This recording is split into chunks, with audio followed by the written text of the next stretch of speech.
Banyak orang yang mengejawantahkan wisdom sebagai filsafat, sebagai sebuah filosofia, atau misalnya filosofia itu artinya adalah mencintai kebijaksanaan dalam sebuah kejadian. Ketika melihat sebuah pohon, kita bertanya, mengapa pohon itu warnanya hijau? Mengapa pohon ini warnanya merah? Mengapa gunung tinggi? Mengapa bintang kalau malam bersinar? Ketika kita bertanya, kita ingin mencari kebijaksanaan dari hal tersebut. Yang biasanya dilakukan sama orang-orang di era tersebut gitu ya, ketika bertanya tentang segala sesuatu adalah mempelajarinya. Kemudian terjadi metode ilmiah di sana.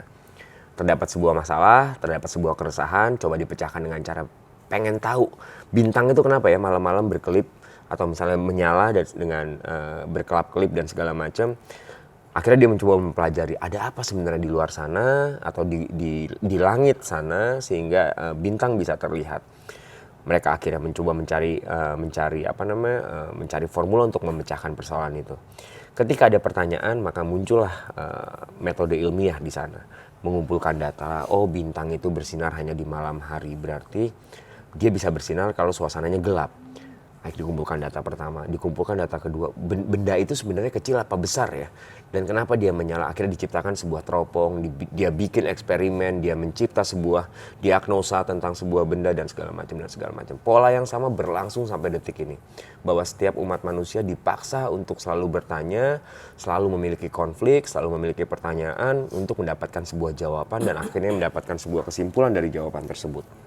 Kesimpulan inilah yang kadang-kadang sering dilupakan orang, dan kalau dinamanya di dunia filsafat itulah yang dinamakan dengan wisdom tadi, kebijaksanaan, bahwa di akhir titik dia akan menemukan sebuah kesimpulan berupa kebijaksanaan.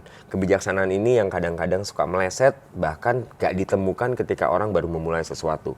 Contoh, pengen menjadi musisi karena terkenal gitu. Padahal menjadi musisi itu niatannya bukan terkenal. Niatan jadi seorang menjadi musisi adalah dia bisa mengejawantahkan sebuah pemikiran, melihat sebuah kejadian atau mencatat notasi nada untuk selanjutnya disampaikan kepada orang-orang yang lebih luas.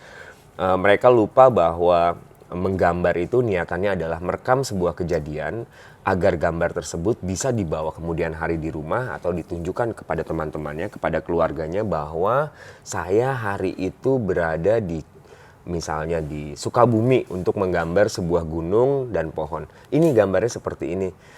Nanti dia akan menunjukkan itu kepada dirinya sendiri sebagai bentuk pengingat bahwa dia berhasil merekam sebuah kejadian, dan kemudian kejadian tersebut syukur-syukur bisa tersebar luas kepada khalayak banyak. Even itu adalah keluarganya, even itu adalah pacarnya, even itu adalah orang yang akan membeli karya tersebut dan segala macam.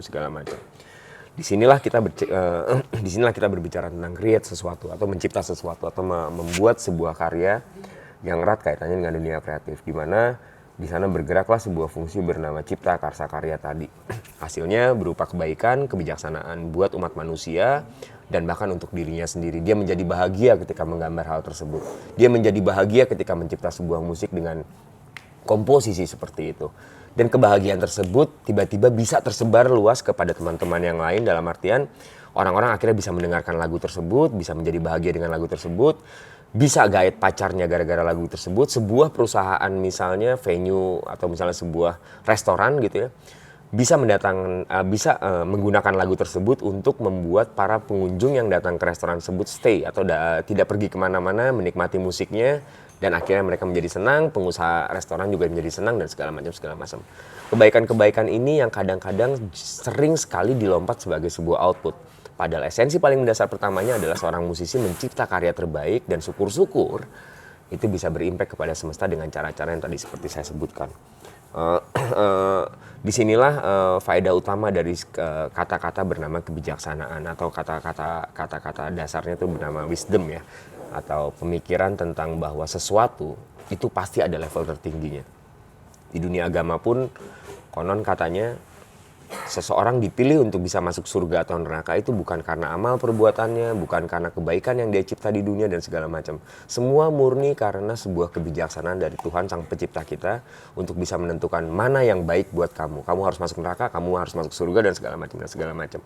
So, ketika tahu bahwa kebijaksanaan adalah hal paling tinggi dari sebuah kejadian, jangan sekali-sekali kita memotong rezekinya kebijaksanaan tersebut dengan hal-hal yang remeh-temeh tadi, uang, rasa bosan, rasa putus asa terhadap sebuah kegiatan. Kemarin buka warung kopi, gak laku, seminggu gak laku, 2 minggu gak laku, udah itu kemudian warung kopinya ditutup. Tidak pernah menemukan kebijaksanaan lah seseorang, khususnya kreator, ketika bertemu dengan kondisi-kondisi seperti itu.